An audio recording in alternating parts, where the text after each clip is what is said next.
함께 기도하겠습니다. 하나님 아버지, 오늘 저희들 이곳으로 하나님을 예배하는 사람들로 불러주셔서 감사합니다. 우리의 마음을 다하여, 우리의 정성을 다하여, 우리의 힘을 다하여 하나님을 예배합니다. 살아계신 하나님을 만나는 시간 되게 하여 주시고 하나님의 음성 듣는 시간 되게 하여 주시옵소서. 지금 이후로 우리의 평생, 우리의 사는 날 동안 날마다 하나님을 예배하며 하나님을 높이며 살아가는 우리의 삶이 다 되게 하여 주옵소서. 오직 하나님께서 영광 받으시기를 간절히 바라오며 우리 주 예수 그리스도의 이름으로 기도하옵나이다. 아멘. 여러분, 한 주간 잘 지내셨습니까? 오늘은 특별히 명절인 설날입니다. 여러분 모두 새해 복 많이 받으시기를 바랍니다. 올해는 참 특이하게도 1월 1일을 우리가 주일로 이렇게 시작했었습니다. 그리고 이렇게 음력으로 1월 1일 설날인 오늘도 주일로 우리가 이렇게 보내고 있습니다. 그래서 올해는 양력으로 하든 또 음력으로 하든 우리는 한 해를 시작하면서 하나님 앞에 예배하면서 그렇게 시작하고 있습니다. 하나님을 예배하면서 시작하는 올 한 해 여러분들의 가정에 또 삶 속에 하나님께서 주시는 복으로 가득하시기를 간절히 축복합니다. 오늘 이렇게 우리가 명절을 보내게 되면 특별히 이제 한국에서 이제 가족들이 만나서 또 즐거운 시간들을 보내게 되는데 또 이렇게 미국에 나와 있는 분들 중에서는 한국에 계시는 또 가족들을 생각하면서 더 힘들고 그리운 그런 분들도 많을 겁니다. 우리가 이렇게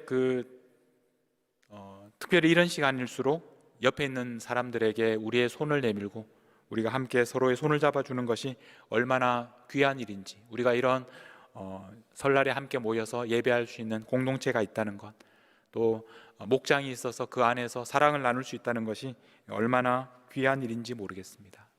우리는 이 공동체를 통해서 또 목장을 통해서 우리가 혼자가 아니라는 것을 경험하게 됩니다. 내가 혼자라고 느낄 때 내 손을 누군가가 붙잡아 줄 수 있고 또 내가 또 다른 사람의 손을 붙잡아 줄 수 있는 곳, 그곳이 바로 목장이고 또 그것이 바로 우리 교회라는 것을 우리가 경험하게 됩니다. 특별히 이번 2023년 우리가 서로의 손을 잡아주는 교회라는 우리가 주제를 가지고 우리가 보내고 있습니다. 정말 그런 교회가 되기를 간절히 바라고 우리가 힘들수록 또 외로울수록 더 우리 공동체 안에서 서로의 손을 잡는 그런 공동체, 목장, 교회가 되기를 간절히 소망합니다.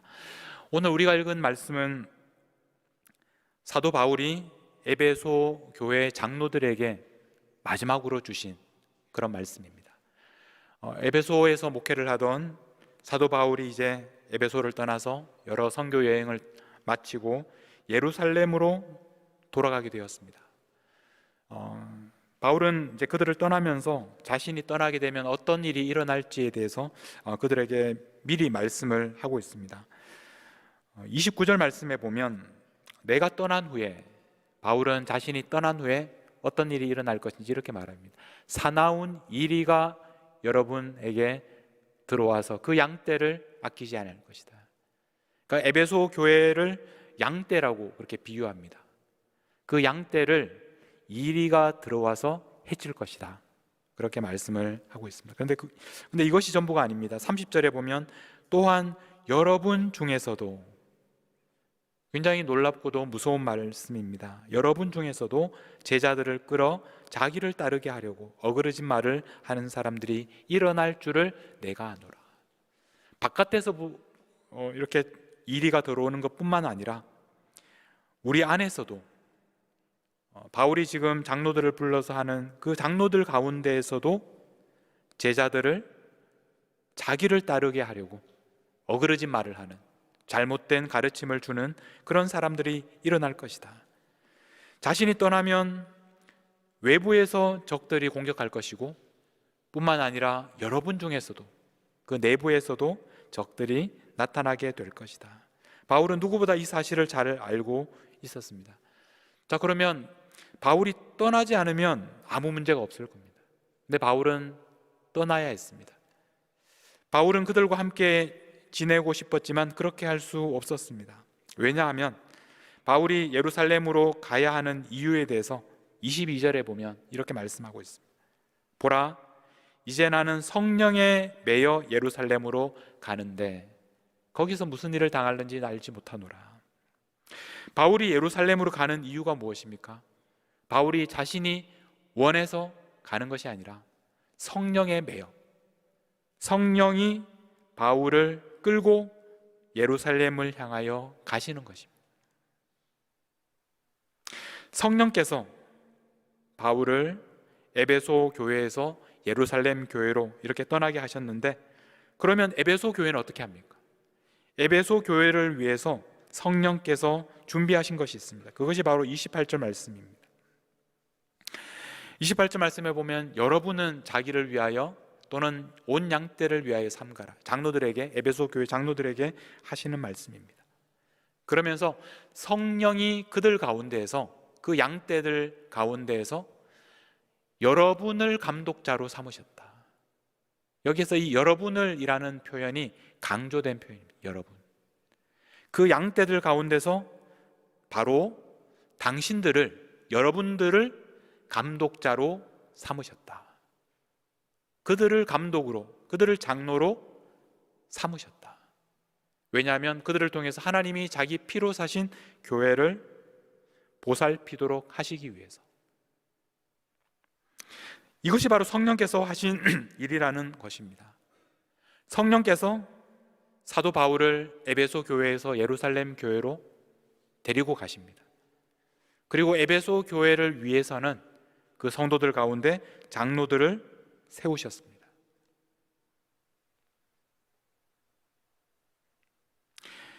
오늘 말씀해 보면 에베소 교회를 위해서 이렇게 성령께서 관심을 가지시는 이유가 있습니다.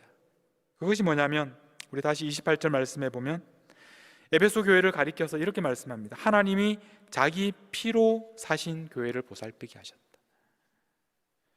하나님께서 그 교회를 얼마나 소중하게 생각하시는지, 하나님께서 그 교회를 사셨는데 자기의 피로, 자기의 피를 대가로 지불하면서까지 그만큼 큰 희생을 치르시면서 에베소 교회를 자신의 교회로 사셨다고 말씀을 하고 있습니다. 그래서 그렇게 귀중하고 또 하나님께서 엄청난 대가를 치르고 사신 교회를 이제 바로 이 장로들을 세우셔서 하나님의 교회를 보살피도록 하셨습니다. 이 교회를 보살핀다라는 말씀은 목자가 양떼를 돌볼 때 쓰는 말입니다. 목자가 자기 양을 돌보듯이 이 장로들에게 그 하나님의 교회를 맡기시는 것입니다. 베드로전서 5장 2절에 보면, 베드로전서 5장 2절 말씀에도 보면 비슷한 말씀이 있습니다. 너희 중에 있는 하나님의 양무리를 치되. 이 양무리가 누구의 양무리입니까? 바로 하나님의 양무리. 우리의 소유가 아니라 하나님의 소유라는 말입니다. 하나님에게 속한 그 양무리를 맡기셔서 그 양무리를 돌보도록 하시는 것입니다. 자, 여기까지 말씀을 우리가 한번 정리를 해보면, 하나님께서는 하나님의 교회, 하나님께서 그 피로 사신 하나님의 교회를 돌보도록 하기 위해서 에베소 교회 장로들을 세우신 것입니다. 성령을 통해서. 지금까지는 그 일을 사도 바울이 했었는데, 사도 바울을 성령께서 에베소에서 예루살렘으로 지금 보내시면서 에베소 교회를 섬길, 에베소 교회 성도들을 보살필 그런 사람들을 이렇게 새롭게 세우신다는 것입니다. 하나님께서 바울을 통해서, 그리고 이제는 에베소 교회 장로들을 통해서 하나님의 교회를 돌보도록 하셨습니다. 예전도 그렇고 지금도 그렇고 하나님께서는 사람을 세우셔서, 사람을 통해서 하나님께서 피로 사신 그 귀한 교회를 지금 돌보시고 계신다는 것을 알게 됩니다. 자, 그런데 여기에서 계속해서 의문이 남습니다. 하나님께서 이 사도 바울을 에베소 교회에 계속 머물게 하시면 좋을 텐데, 그렇게 귀한, 그렇게 소중한 에베소 교회를 왜 다른 사람에게 맡기셨을까? 왜 사도 바울이 에베소 교회를 떠나게 하셨을까? 여기에 대해서 우리가 그 이유를 알 수 있는 힌트가 오늘 말씀의 제일 마지막 35절 말씀에 우리가 찾을 수 있습니다. 35절 말씀에 보면 범사에 여러분에게 모본을 보여준 바와 같이, 지금까지 사도 바울이 에베소 교회에서 했던 그 일을 이제 장로들에게 하라는 것입니다. 그것이 뭐냐면 수고하여 약한 사람들을 돕고, 이 말입니다. 사도 바울이 지금까지 했던 일은 수고하여 약한 사람들을 돕는 일이었습니다. 그리고 이제 이 똑같은 일을 에베소 교회 장로들에게 하라고 말씀을 하고 있습니다. 여러분, 이 약한 사람들을 도우라는 이 말, 이 도우라는 이 단어가 우리가 전에도 말씀드린 것처럼 이 사도행전은 누가복음과 연결되는 책입니다. 누가가 예수님의 행적을 누가복음에서 기록한 다음에 사도들의 행적을 사도행전에서 기록합니다. 예수님께서 누가복음에서 하셨던 그 놀라운 역사를 이제 사도들이 예수님의 이름으로 계속해 나가는 것이 사도행전입니다. 지금 사도 바울이 에베소 교회에서 했던 일, 약한 사람들을 돕는 일, 바로 이 일을 누가복음에서 보면 똑같은 단어가 어디에 한번 기록되어 있습니다. 누가복음 1장 54절 말씀입니다. 그 종 이스라엘을 도우사, 이렇게 말씀합니다. 그 종 이스라엘을 도우사 긍휼히 여기시고 기억하시되. 누가 하신 일입니까? 누가 이스라엘을 도우셨습니까? 바로 하나님께서 하신 일입니다. 하나님께서 이스라엘을 붙잡아서 도와주신 것입니다. 하나님께서 이스라엘을 구원하신 것을 한마디로 말하면 하나님께서 이스라엘을 도우셨다, 이렇게 말씀하고 있습니다. 자, 이제 이 하나님께서 하신 일, 하나님께서 하신 이 도우신 일, 이것과 똑같은 단어를 바울이 에베소 교회 성도들에게 지금까지 했던 일, 바로 약한 사람들을 도왔던 그 일에 사용하고 있습니다. 그리고 이제는 바울이 떠나게 되면 그 일을 에베소 교회 장로들이 계속하는 것입니다. 약한 사람들을 붙잡아서 도와주는 일을 계속하라는 것입니다. 자, 그런데 바울이 지금 에베소를 떠나서 예루살렘으로 가게 되는데 지금까지는 에베소에서 약한 사람을 돕는 일을 했습니다. 그러면 예루살렘에 가서 하는 일은 무엇입니까? 바울이 예루살렘으로 가는 이유에 대해서 앞에서 성령에 매여서 그렇게 가는 것이라고 말씀을 하셨습니다. 자, 그런데 좀 더 구체적으로 살펴보면 사도 바울이 예루살렘으로 가는 이유는, 목적은 지금까지 바울이 선교 사역을 하면서 여러 교회들마다 에베소 교회, 빌립보, 고린도 교회 다니면서 무엇을 했느냐면 예루살렘 교회에 있는 가난한 사람들을 돕기 위해서 모금 활동을 했습니다. 헌금을 받아서 돈을 모아서 그 돈을 가지고 예루살렘 교회로 가는 것입니다. 그래서 예루살렘 교회의 가난한 사람들을 위해서 그 돈을 전달하는 것이 예루살렘으로 가는 중요한 목적이었습니다. 바울이 지금까지 에베소 교회에서 지금까지 했던 일이 무엇입니까? 약한 사람을 돕는 일입니다. 지금 예루살렘 교회로 가서 그곳에서 하는 일은 무엇입니까? 바로 약한 사람들을 돕는 일을 위해서 가는 것입니다. 바울은 에베소에서 하던 일이 똑같이 예루살렘에서 하는 일로 이어지고 있습니다. 똑같이 약한 사람들을 돕는 일을 위해서 가는 것입니다. 그리고 그 뒤를 이어서 에베소의 장로들이 계속해서 하는 일도 마찬가지로 약한 사람들을 돕는 일입니다. 자, 성령님께서 바울을 에베소에서 예루살렘으로 보내시는 이유가 무엇입니까? 에베소에서 그렇게 약한 성도들을 잘 돕고 있는 바울을 굳이 예루살렘으로 보내시는 이유는 성령님께서 이 바울을 통해서 예루살렘 교회에 있는 약한 성도들을 돕기 위해서였습니다.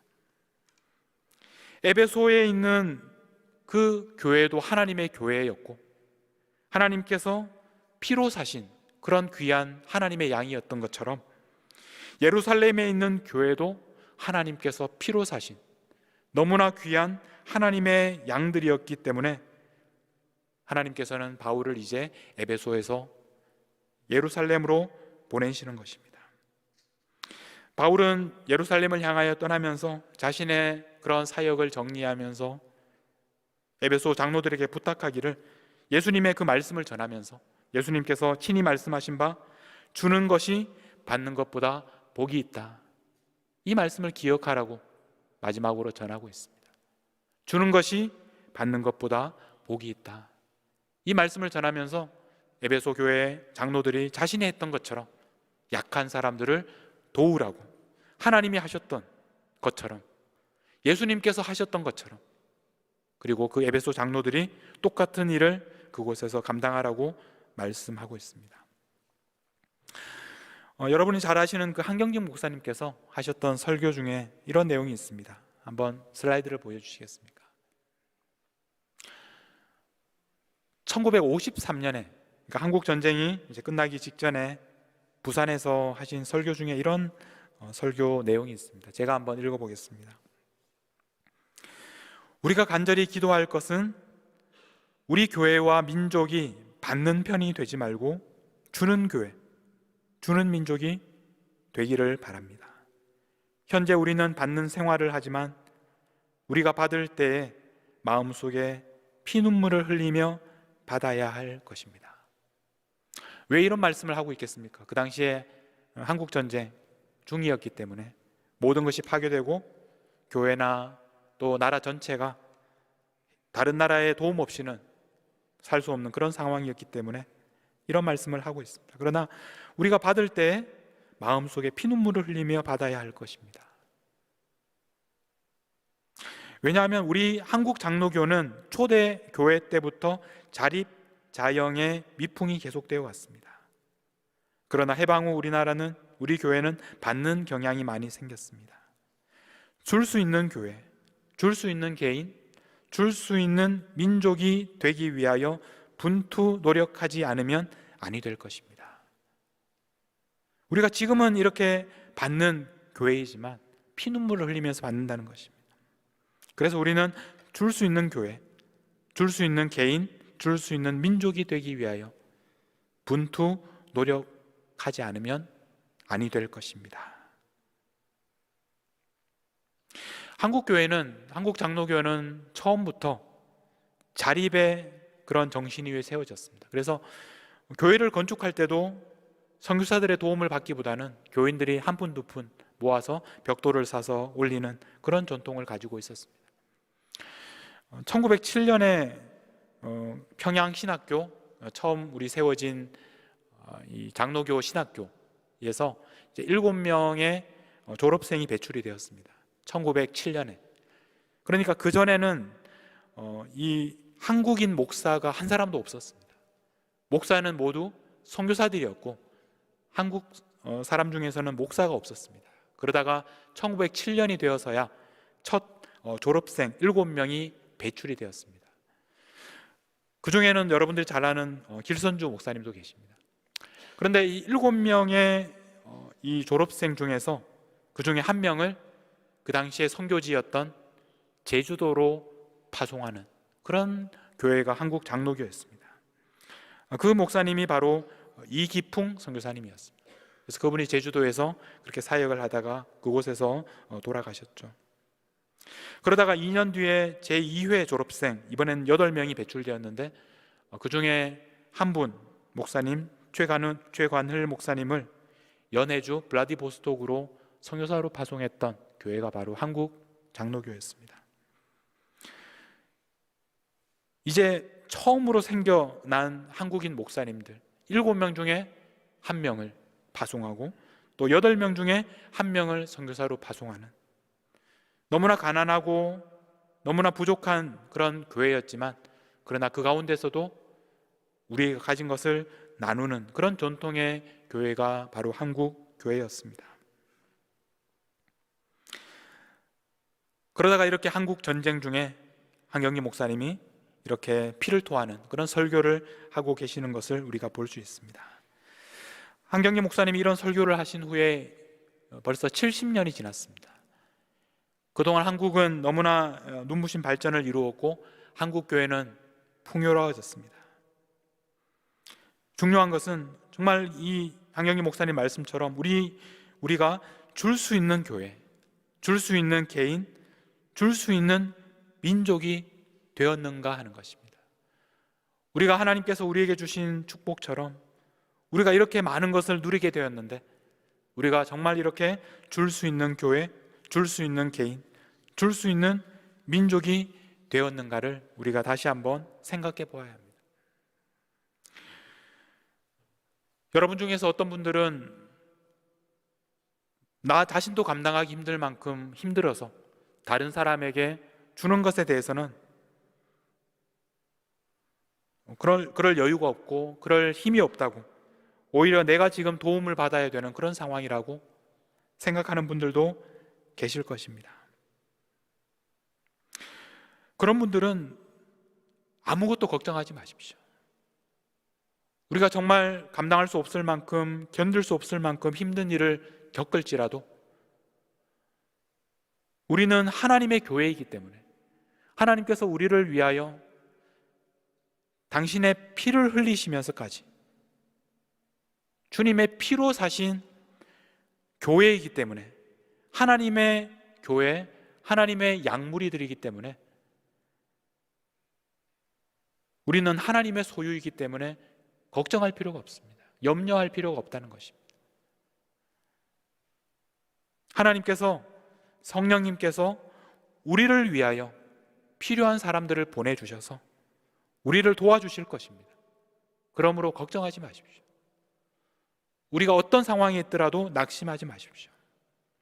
그러나 여러분, 우리가 아무리 약하고 우리가 아무리 도움이 필요한 그런 사람이라고 생각이 들어도 계속 도움을 받기보다는 조금이라도 주는 그런 사람이 되시기를 바랍니다. 왜냐하면 예수님께서 말씀하신 것처럼 주는 것이 받는 것보다 복이 있기 때문에 그렇습니다.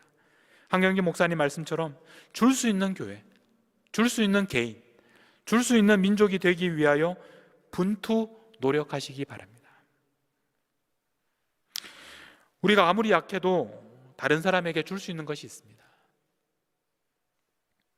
아주 옛날에 그 찬양 중에 이런 찬양이 있습니다. 가사가 참 좋아서 예전에 많이 불렀던 찬양인데 한번 슬라이드를 보여주시겠습니까? 사랑을 줄 수 없을 만큼 가난한 자도 없고요, 사랑을 받지 않아도 될 만큼 부요한 자도 없어요. 참 맞는 말입니다. 사랑을 줄 수 없을 만큼 가난한 사람은 없다는 것입니다. 우리가 아무리 가난해도, 우리가 아무리 가진 것이 없어도 우리가 눈을 들어서 살펴보면 우리가 사랑을 베풀 수 있는 사람이 반드시 있습니다. 교회 안에서 제일 약한 사람이라고 하면 아무래도 이제 막 교회에 와서 이렇게 정착하고 뿌리 내리는 사람들이 아마 제일 약한 사람이라고 볼 수가 있습니다. 내가 교회에 온 지 한 달밖에 안 됐는데 내가 어떻게 다른 사람을 도울 수 있을까요? 그렇게 생각하지만 사실 교회에 와서 이렇게 한 달 되신 분은 교회에 와서 일주일 되신 분을 가장 잘 도울 수 있습니다. 왜냐하면 그 마음을 아니까. 여러분, 몸이 아프신 분은, 그 경험을 하신 분은 지금 병원에 있는 분을 가장 잘 도울 수 있습니다. 왜냐하면 그 고통이 얼마나 큰 고통인 줄 알기 때문에. 여러분의 목장 안에 있는 사람들 중에서 여러분이 도울 수 있는, 여러분의 사랑을 나눌 수 있는 사람을 한번 찾아보십시오. 여러분 주위에, 여러분 가족 중에, 친척들 중에, 여러분 친구들 중에서 여러분이 도울 수 있는 사람, 내가 사랑을 나눌 수 있는 사람은 누구인지 한번 찾아보십시오. 하나님께서 우리를 부르신 것은, 하나님께서 오늘 이 자리로 우리를 부르신 것은, 하나님께서 그 피로 우리를 사셔서 하나님의 양무리로 삼으신 이유는 우리를 통하여 우리보다 더 약한 사람들을 돕는 일을 하기 위해서 우리를 부르신 것입니다. 약한 사람을 돕는 일은 제일 먼저 하나님께서 하신 일입니다. 하나님께서 이스라엘 백성들을 도우셨습니다. 예수님께서 우리 죄인들을 위하여 이 땅에 십자가를 지셨습니다. 예수님의 제자들, 예수님의 사도들은 이 땅에 그 하나님의 양떼를, 양무리들을 돌보기 위해서, 그 약한 사람들을 돕기 위해서 부름받은 대로 최선을 다했습니다. 그리고 오늘 우리들, 이제 오늘 우리들을 통해서 하나님의 교회, 하나님께서 그토록 사랑하시는, 하나님께서 피로 사신 교회를 돌보도록 하시는 것입니다. 우리가 돌보아야 하는 그 약한 그 한 사람, 약한 그 한 사람은 평범한 사람이 아닙니다. 아무것도 아닌 사람이 아닙니다. 그 약한 한 사람이야말로 하나님께서 그토록 사랑하셔서 사랑하는 아들을 주시기까지 하시는, 하나님께서 가장 사랑하시는 아들, 딸입니다. 하나님께서는 그 귀한 사람들을 우리들에게 부탁하신 것입니다. 그러므로 우리가 그 약한 한 사람을 섬기는 것은 하나님께서 가장 사랑하시는 한 사람을 섬기는 일입니다. 여러분, 여러분들이 도울 수 있는 사람이 있습니다. 그 사람이 누구인지, 무엇보다 여러분의 목장 안에서 그 한 사람을 찾아보십시오. 그리고 주는 것이 받는 것보다 복이 있다, 이 말씀을 기억하시면서 여러분의 어떤 상황 속에서도 여러분의 손으로 여러분 주위에 있는 그 한 사람을 돕는 그런 삶을 살아가시기를 간절히 축복합니다. 오늘 우리가 함께 부를 찬양은 손잡고 함께 가세. 우리가 지난 연초에 함께 불렀던 찬양입니다. 우리가 이 찬양을 부르시면서 정말 우리가 함께 가야 한다는, 우리가 서로의 손을 잡고 함께 부르셨다는 것을 기억하면서 우리 이 찬양을 함께 부르도록 하겠습니다.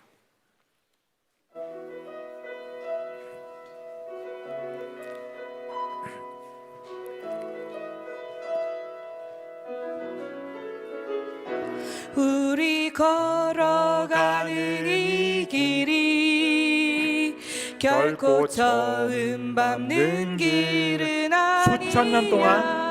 수천 년 동안 온 땅 곳곳에서 주님 따르는 종이 있으니 우리 걸어가는 이 길이, 우리 걸어가는 이 길이 낯설고 두려워 보일지라도 삶의 무게를 들고 흘러 들어오는 주님 부활의 생명을 봐. 우리 다시 한번 우리 걸어가는 이 길이, 우리 걸어가는 이 길이 결코 처음 밟는 길은 아니야. 수천 년 동안 온 땅 곳곳에서 주님 따르는 종이 있으니 우리 걸어가는 이 길이, 우리 걸어가는 이 길이 낯설고 두려워 보일지라도 삶의 무게를 들고 흘러 들어오는 주님 부활의 생명을 봐. 우리 함께 손잡고 가세. 우리 함께 손잡고 가세. 조금 느리고 어려울지라도 주님 부르신 그 감격 붙잡고 손잡고 함께 우리 함께 손잡고 가세. 우리 함께 손잡고 가세. 때론 더디고 힘겨울지라도 주님 부르실 그 나를 향하여 손잡고, 우리 다시 한번 우리 함께 손잡고 가세. 우리 함께 손잡고 가세. 조금 느리고 어려울지라도 주님 부르신 그 감격 붙잡고 손잡고 함께 우리 함께 손잡고 가세. 우리 함께 손잡고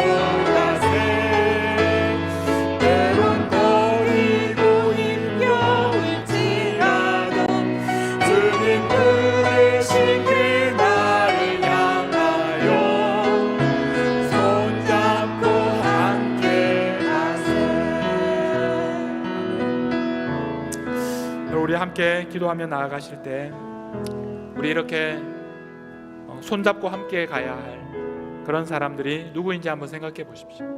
여러분들이 가장 힘들 때 여러분들의 손을 잡아준 사람들의 얼굴을 떠올려 보십시오. 하나님께서 보내주신 사람들. 이제 우리가 그 일을 해야 될 차례입니다. 여러분들을 보내셔서 여러분의 손을 잡도록 하시는 그 사람은 누구인지, 그 약한 사람들을 도우시도록 하나님께서 보내시는 그 사람들은 누구인지, 그 사람들의 얼굴을 머리에 떠올려 보십시오.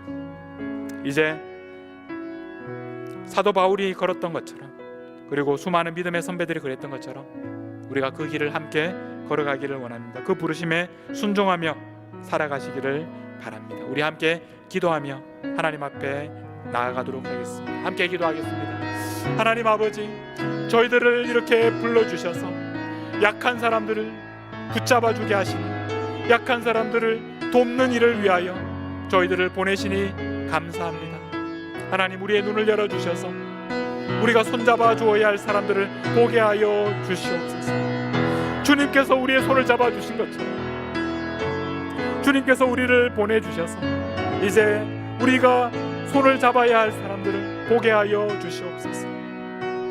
사도 바울이 에베소를 떠나 예루살렘을 향하여 떠났던 것처럼 우리도 믿음의 발걸음을 옮기게 하여 주시옵소서.